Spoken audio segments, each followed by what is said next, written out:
Look at the first feature, the operation interface of material comparison.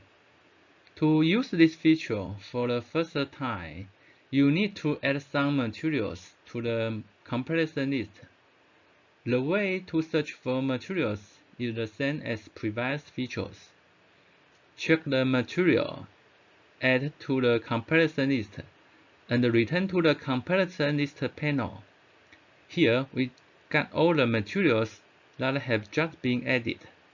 Then check the material to be compared in the list. And the physical property curve of the compared materials will be shown on the right side. In curve comparison, the x-axis labels of viscosity and the specific balance can be switched the plotting methods. And the mouse hovering the material name will display the melt temperature. In addition, these two physical properties can be set with the best condition for comparison. For example, comparing the viscosity, the default value will use the individual melt temperature. We can set the same melt temperature to compare these viscosity curves. Besides the curve comparison, it is also possible to compare their mechanical properties or processing conditions, or make a scatter plot analysis of compared materials with the other polymer types. In the scatter plot, the physical properties of y-axis and x-axis can be arbitrarily changed.